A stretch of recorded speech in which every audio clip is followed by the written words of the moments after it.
I guess we're ready for some coolant, so just kind of rigged up this hose. Let's see if it blows off and sprays leg arms in the face. That'd be kind of funny. He's gonna be down there listening for any splashing and leaks as it goes everywhere. I just scratched the paint with my magnet. Is it going up? Oh, there we go. I don't think it's gonna blow off those.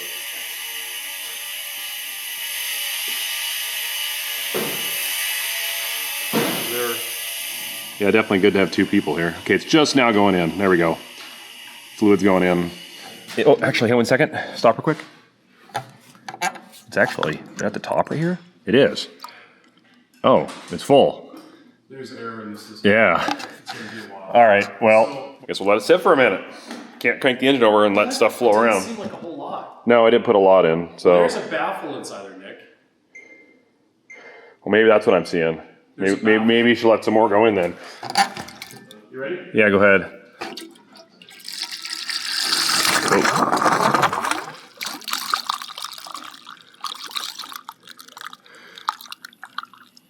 Yeah, it's still going. Okay, you're good. Yeah, that's what it was. It was that baffle. I was seeing the water level of that baffle. Is that valve in the back of the engine open? Yes. Had a leak. A major leak. So, conveniently, this radiator has a really nice port on the bottom. We put a ball valve on it. Actually, it's running out right now, as you can see. So really easy to put it in a barrel. Plus, this tractor's so tall, just gravity feeds in. But yeah, we made a mess. I'll show you why. I missed this somehow. This line right here goes down, and well, we've got a 3-inch line on there to drain, but it ends right here. That is supposed to tie into that. And I come to think of it, our Series 3 is where they tie it into it. They've got a T, or they made a fitting and attached it. So, drain all the fluid. I need to take that elbow off with aluminum, and we got to try to weld a port in it to attach that return line. I think that's the bypass when the thermostat isn't open to allow fluid to get back around. So, yeah. Of course, you know, you don't find that until literally the coolant level is all the way to the very top, and then, so, all right. Might be lost a quart or two on the ground. Maybe not that much. Let's get to fabbing. We'll get it figured out. Here's what I got worked up so far. There's the hole where it's gonna go. This is almost the right size aluminum pipes that we had, but it'll work. Rubber sleeve over it. So, angled that, just kind of working on it to get figured out the orientation. I think something roughly like that's what I need. So I'll have leg arms when he's ready. He'll come over and he'll start filling this in with weld. Like that. There we go. So we'll weld that up and try to pressure check it if we can. Maybe I'll just fill this area up with water and let it sit and see if water seeps out. And if it does, we got some more weld to do. But if it doesn't, we should be good. Bolt it back up and then fill it back up with fluid.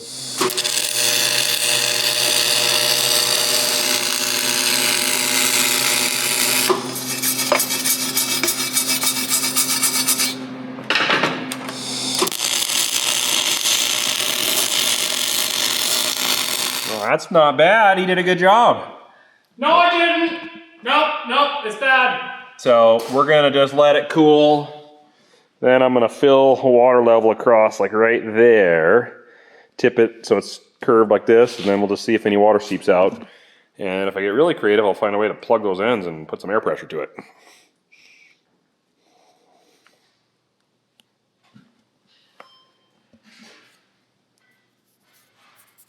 Found another leak on top, right up here. So I had to take a hose off and clean up the gasket. And I was messing with it earlier, so I probably bumped it. So anyways, gasket sealer's sealing, so no more coolant in this thing until I get sealed. So I think I'm gonna do now is I'm gonna drop the cab down, go pull the boards off that headliner and see if it held. I hope it did. You'll see. I added more to it.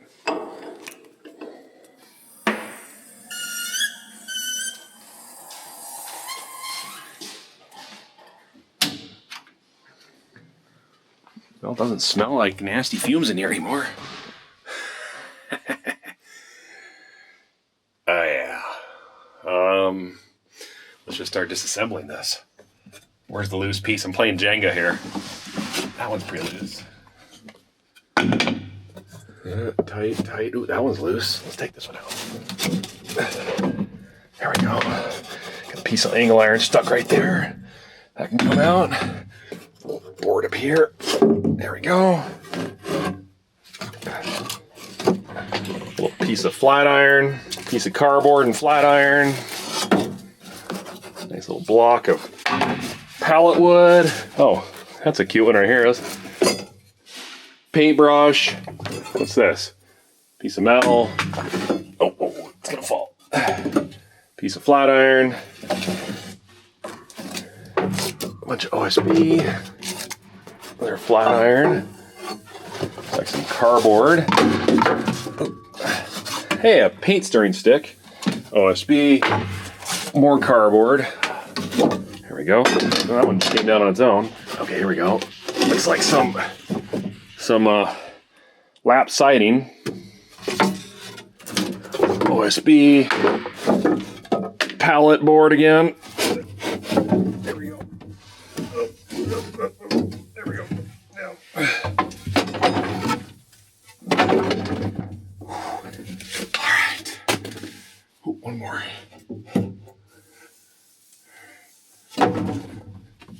Okay. Well, besides the imprints, which will come out over time. Okay, right there didn't take. Took there. Definitely took all that. Right there, I must have missed that spot. That's too bad. It's about this big. The glue didn't hold. Maybe a little bit right there. The rest that's pretty good. Overall, pretty good. There's just that spot right here. I don't know if I could poke a hole and inject some kind of glue and then press it up again. Because you can go through one of these little tiny holes. If I had a little needle, something I could applicate a little bit of glue up there, I could stick it through one of those little tiny holes all the way up, squeeze some glue in there, and then press this up again and maybe get it to take. But I don't know.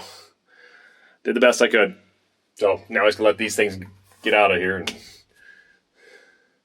I gotta finish doing that and that and that and that right there. And then that'll be principally done in this cab. So let's get this wood out of here. Not in the shop today. Got the Series 1 running. Dad's gonna run it back. And it's got the Mandaco L8560, which is an 85-foot land roller. We've been using this roller the last couple of years. It's been awesome. This thing's a beast. Good pair with that tractor. You guys probably wonder, what are we doing this in June? Well, we rolled our spring wheat. All of our spring wheat. Reason is, like we thought, you can just look at our grass. I mean, it's I don't know what level of drought we're in now, but it's not good. It's really bad. And it's we saw this coming. In the last couple of years, we made the mistake of not rolling just about every cropped acre on our farm. And it makes harvest so much easier. The amount of downtime you spend wrenching on a header and parts that are damaged from rocks going in, because we just have a lot of rocks. And yes, I know you guys are right. We should go out there picking every rock by hand. It's so easy. There's only about 15,000 right here. So yeah, it's really simple. I get it. One of these days we'll learn. But with that, I'm happy this year because we rolled our spring wheat. We had Brad, the Wiggly Wagster, come out, snake tamer guy, and he spent a few days and just took care of all of it. So we got all of our peas rolled, all of our spring wheat rolled. We didn't roll our winter wheat because we thought it'd be tall enough by now, but at least the nice, 2,000 some acres of spring wheat we got is not going to be an absolute headache during harvest, if we do get to go to harvest with it. This is our latest seeded stuff. It's hanging in there the best because it was latest, so it isn't as far along as the other stuff. And this area, I think, got a little bit more moisture than the rest of the farm 10 miles away. But yeah, that's good. So anyways, we'll see. Land rolling after seeding. Can't even tell you when I'll cross this. Looks good. What doesn't look good is these guys. Oh, Kochia, you are just such a fun plant. Let's see if we can spray stuff. Haven't gotten to the point yet if we're going to do that. Right now, spring wheat's just like the winter wheat. It's hurting so bad for moisture that if we were to go dump a bunch of crop spray on it, it would probably nuke it and end the wheat. Probably take care of the weeds, but so it's a dilemma. Do you risk spending 30, 40, 50 grand on crop spray and take care of the weeds, but annihilate your crop because it doesn't have enough water to process the formulation? Or do you not spray and save 30, 40, 50 grand, but have a weed wreck in a really sickly crop anyways because it's dry? Dilemma. I don't know. What would you guys do?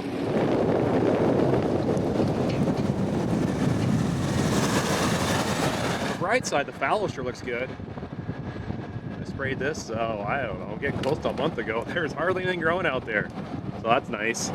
One bonus of a dry year is weeds have a hard time growing too, believe it or not. It's crazy. Gotta count the blessings.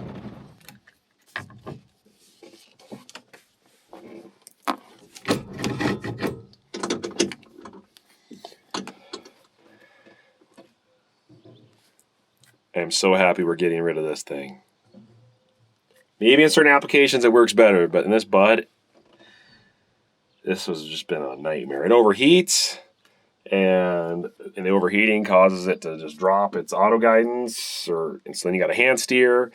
And I've tried everything to try to get it calibrated to this tractor. The problem is it only has presets in there. I can't customize and put in a custom tractor. You pretty much just gotta pick a preset, and going down the field, it just does this the whole time. When we were trying to pull the big land roll with this thing, not easy getting this configured. So yeah, integrated auto steer. Cannot wait to get this thing out of here and have a nice clean steering column. That's gonna be sweet. I got a steering wheel though. Problem is the old steering wheel's gone, so we got to figure out a new steering wheel here. It's gonna look nice. All right, let's keep ripping. This Pro 700 display has been pretty good to us. I haven't really had a whole lot of issue with it, but you know what?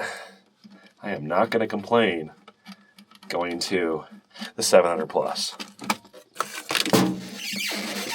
There we go. All right, let's get that out of here.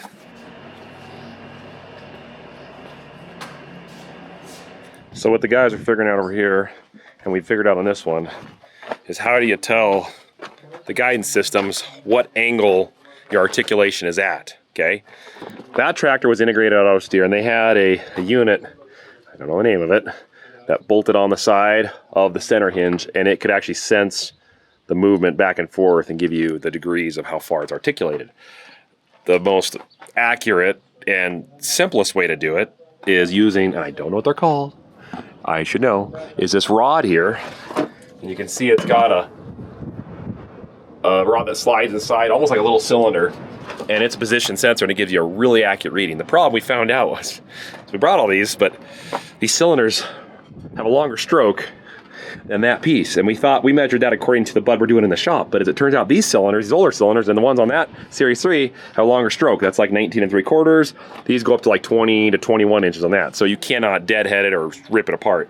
So what we did is we actually attached it to, he's right, I can weld there. I gotta finish welding that up right there, but instead of attaching it to the end of the cylinder, which you usually do in the front of the cylinder, we attached it right here. That ate up some of the stroke, and that way, when it goes all the way and turns, it won't sandwich that plunger all the way, and then it'll allow it open all the way up, and we extend the other way. That making sense? I hope it's making sense. With all that said, that's going to get the indication, the degrees of turn that this tractor is to the guidance system, so it goes, oh hey, my tractor is articulated this much, so I need to correct this much to get it straight again, or I need to turn it this much to make this angle around, turn around, whatever.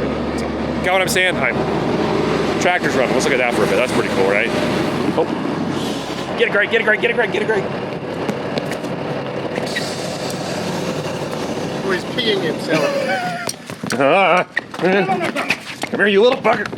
Oh, they're fast. Where'd he come from? I don't know. All right, fun's over. Back to work. Oh, well, it was to hold this hose up a little bit because it was rubbing on the... A bracket here and it fell off. Anyways, so this tractor articulates a lot differently. As you can tell, The center section on the Series 2s, that part there never tilts back and forth. It stays the same orientation as the main frame. The tilting happens back here, okay? This tractor, the way they designed it, the whole back end tilts forward and back on these spherical bushings here, and here, and in here. So we're trying to figure out where do we mount. What's that rod called, Greg? Steering position sensor. It's a steering position sensor. I should have known. So- Steering position sensor. So they're trying to figure out where they're going to anchor it. That's out of the way. It's not going to get crushed. That's safe. So nothing will damage it, but that'll still get a good reading. So simple things, right? But we're getting there. We're making progress. The other tractor is going to be easy because, well, we set it up originally, measured off this guy. So that shouldn't be too hard to figure out. But that's last because it's not running yet. Here's some of our goodies. These are RS1s. Those goes on top of the cab. Those talk to satellites. And then that's the old wiring out of the tractor. These are new stuff going in. Had to redo a bunch of the hydraulics because it's a different not valve body. Greg, what do you call the hydraulic body that controls the steering? Valve body. Okay, it's a valve body.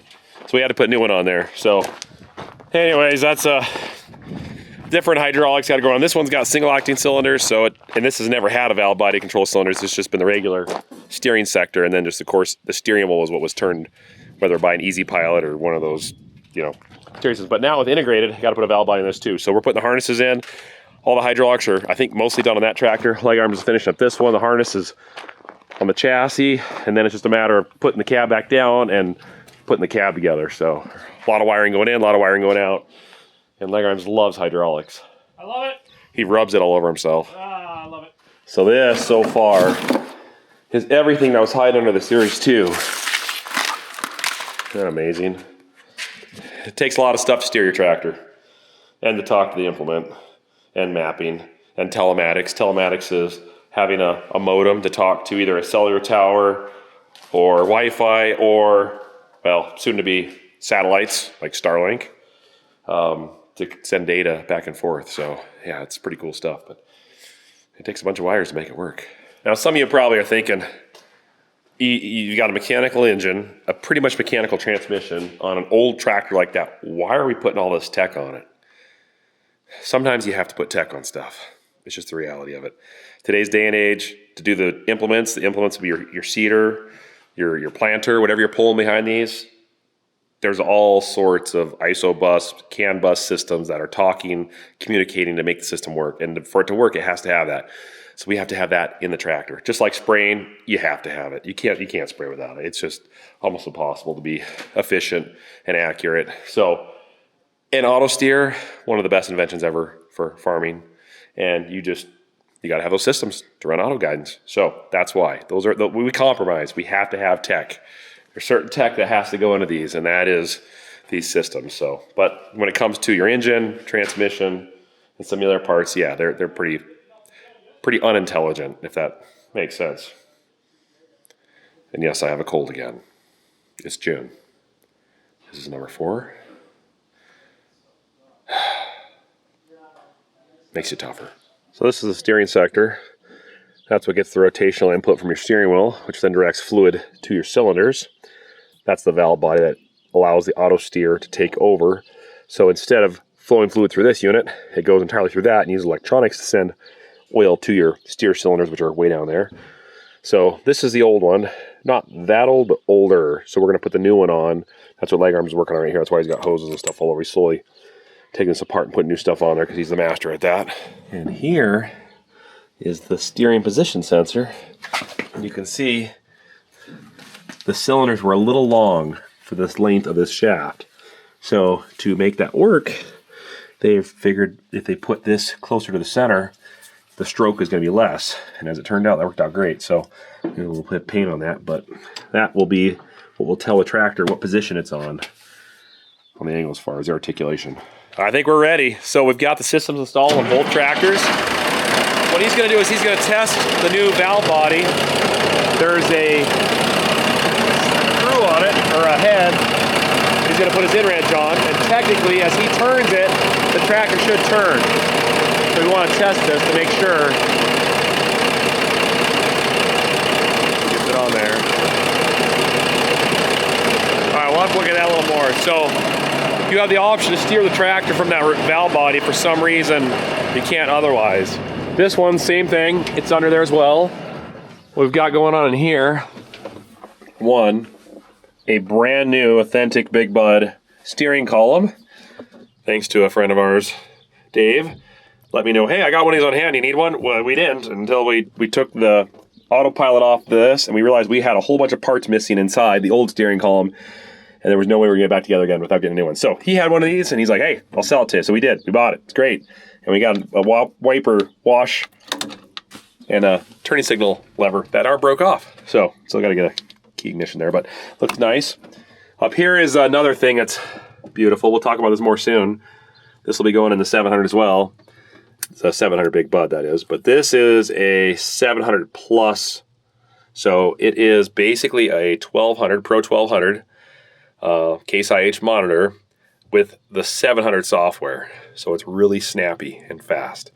So you guys will see that more as we go. But I have not even hardly used it. We just turned it on. The screen turned on and turned off. So that's as far as I've gotten. And I also tore out the Pioneer deck that was in here. We just don't use it. And it didn't work. So we're going to make a cover. It's going to go over here. This is an auto guidance safety switch. That'll go in there somewhere. So we'll put some switches up there. But that's what's happening with the tractors. It took a while, but we got them all set up. They're all equipped with RS1s on the top. All three buds are going to have these. So this is what talks to their satellites. There's also a modem in the window too. So these will have connectivity, telematics to each other, data transfer. Pretty cool. So no more will we have mixed match systems with oddball parts. They're all going to be identical, all the same. And they're all going to have integrated auto steer, and that is the best part. That's going to be so sweet. So we find out what's wrong with that. We're going to jump to the Series 2, 525, so he's going to start this one up.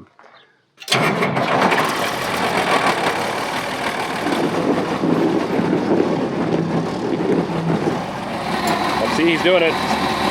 He's using his hand on the valve body, and he is turning it manually. We just wanted to make sure that's set up correct.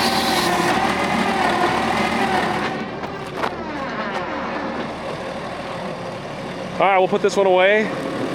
They are talking some rain tonight and tomorrow. Possibly the biggest rain we've had all year, so that would be awesome. But we're gonna go ahead and put them inside so they don't get rained on. Much as they can use a little bit of dusting off some water, it's nice to just keep water out of places where it shouldn't be. Put them in one by one.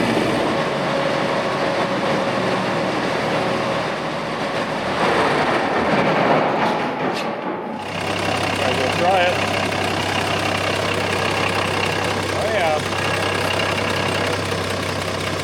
We're turning. Hey Nick, who's in the driver's seat? Who's turning it? It's Real funny. Real funny.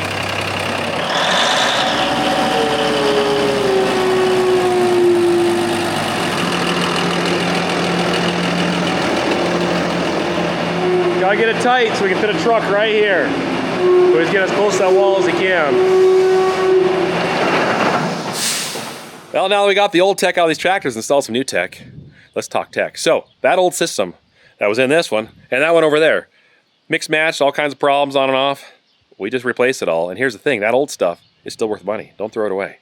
Because if you go right now to a C&H dealership, whether it be Case IH in New Holland, you can trade that up towards a new system like we put in here, and up to 50% off. That's amazing. So let's take a closer look. So let's say you're rocking the old 372 receiver with, say, a Pro 700, and you're a little frustrated with some of the performance, and you want some of the new features that are available in the market. Take it to your local Case IH New Holland dealership, and they'll put it towards one of these. This is an RS1. Or say, so your 700, why not trade it in for a 700 Plus? 1200 frame and hardware with 700 software. It's fast, it's snappy, and it's really nice to look at. Got that easy pilot, autopilot on your steering wheel. It's bulky and big and overheats and doesn't hold line very true. Tired of that thing? Well, trade your Trimble 2050 Easy Pilot in for, say, a 700 Plus, IntelliView 4 Plus, and an RS1. That, cash towards new. Makes sense. Even your old Invisio 2, which, yeah, it worked. It was a nice monitor. Built on the Windows 95 operating system, I think. Yeah, it's worth money.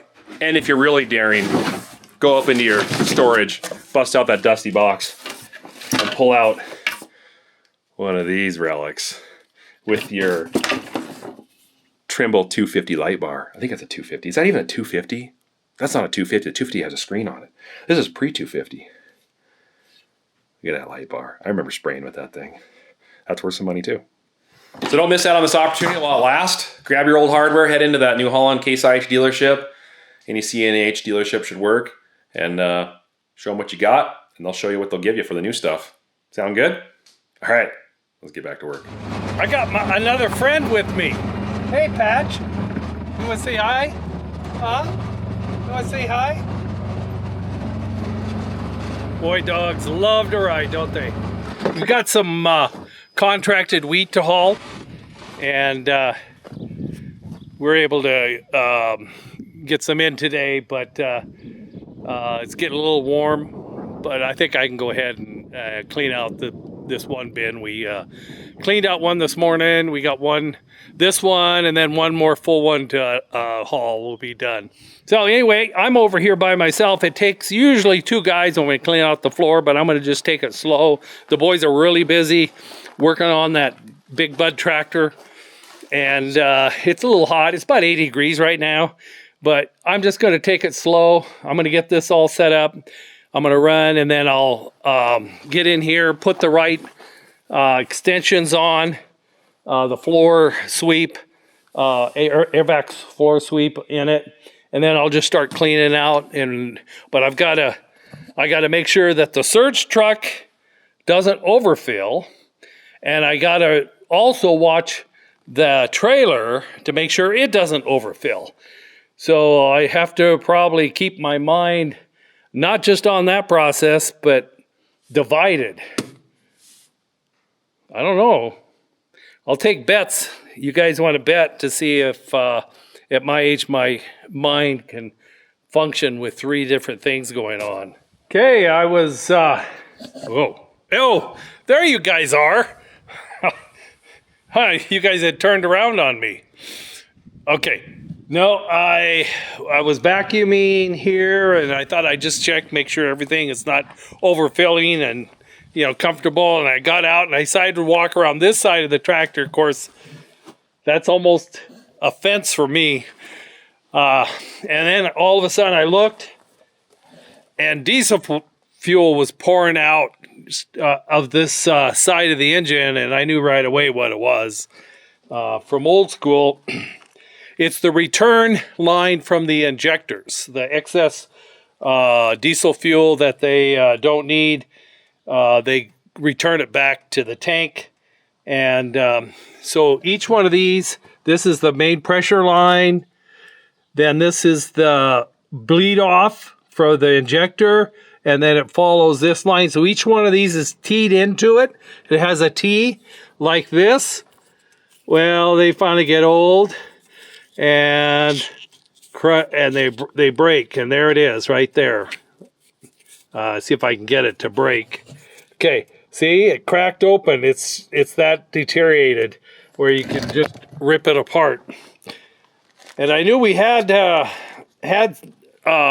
some because we had stuck this engine in from a combine, and I think we had replaced 1, 2, 3, 4, 5, and there's one there and one there. That's what's left, and these are still flexible.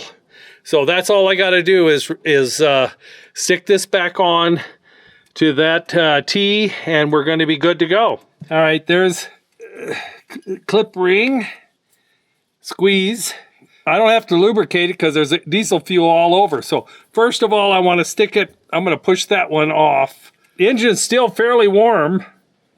So I'll stick this one on and then pull it out. There's enough flex in the line to get this one in. Like that. Work it back over a little bit and then stick it on. Let's see, that one's still on. Okay, there we go.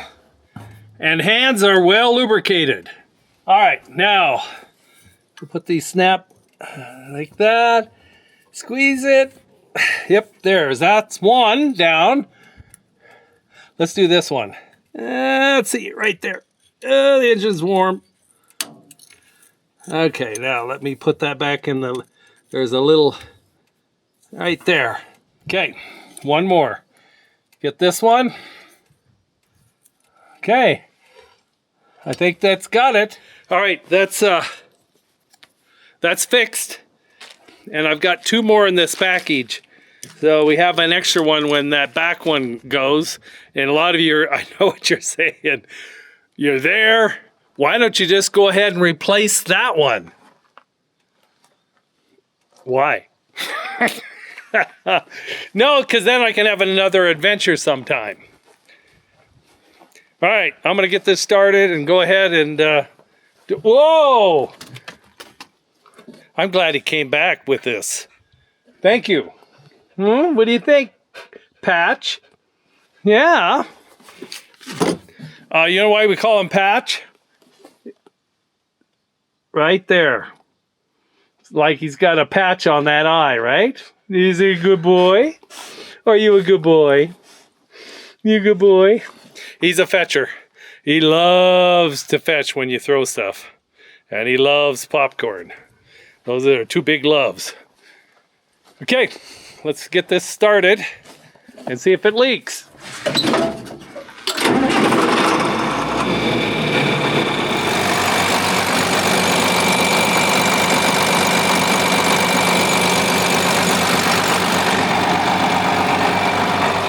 Got it.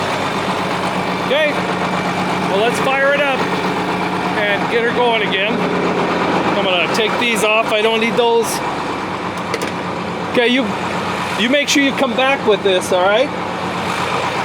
Gophers are out.